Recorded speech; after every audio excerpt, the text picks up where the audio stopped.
And how did you feel when you heard the azan calling to saw people praying in mosques? It was one of the most beautiful sounds I have ever heard in my life, and soon after I got home I started looking for recordings of that, and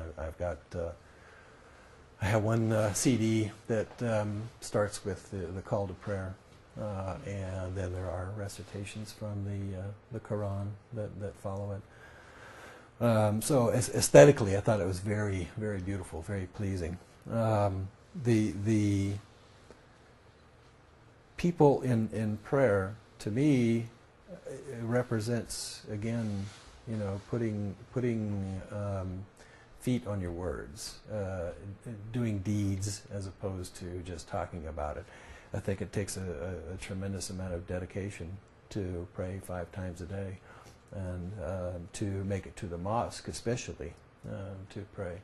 But I think the spirit is multiplied also with the if you have 2 people and they are in a spiritual place, and then 2 more people come along, the attitude of the group is raised with the increase of people who are feeling in a spiritual mode at the moment.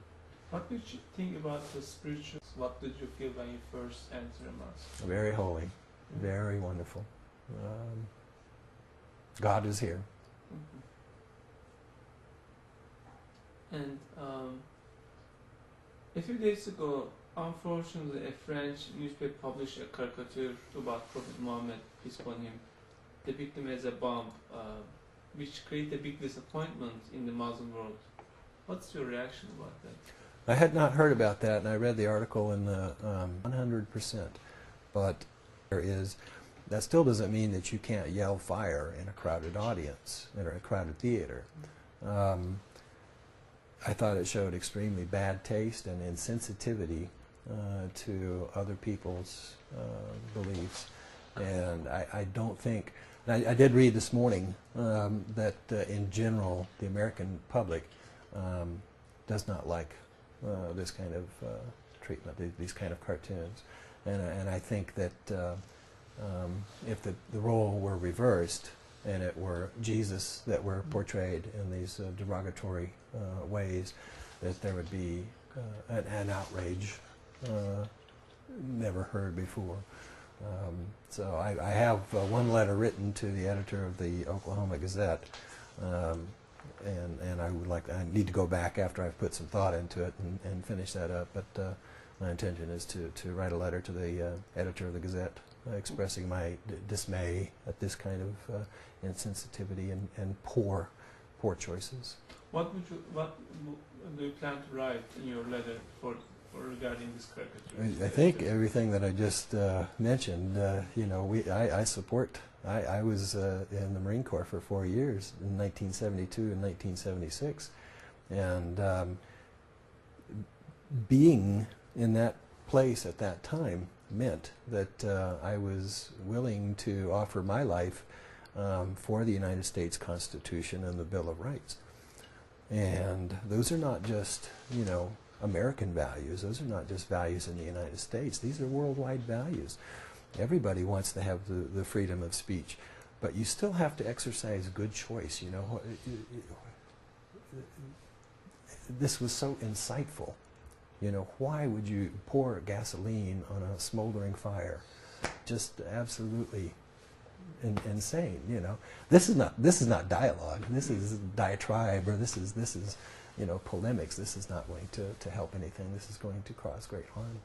So, what do you think? What we should do after these caricatures? Like, given that these actions, these poor decisions, widens the gap between people of faith.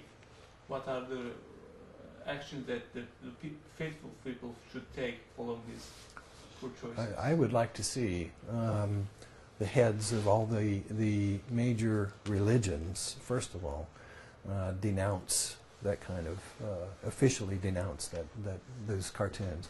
And also the United States government. I would like to see the United States government. I would like to see President Bush on television, or Dick Cheney renouncing this kind of bigotry and nonsense.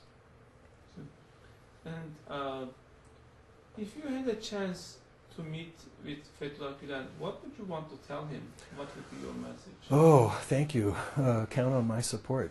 I made a commitment to myself and a few other people while we were still in Turkey that I am part of this community. I believe in what Fethullah Gulen is doing.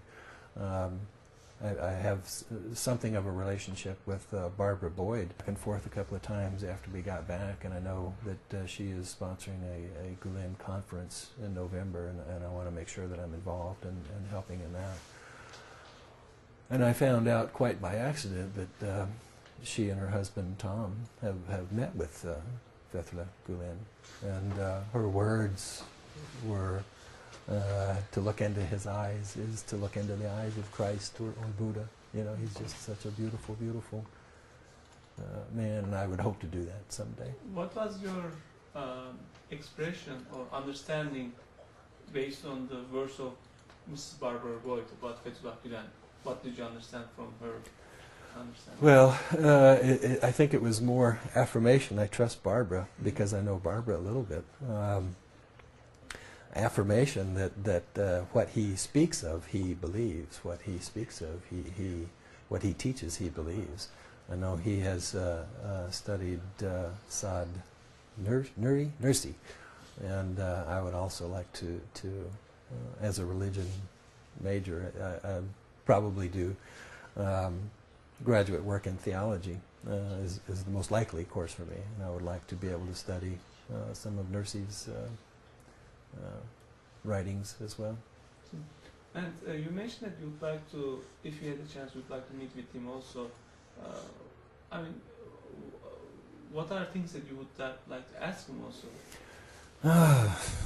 Gosh, I guess the first thing is, how can I do more?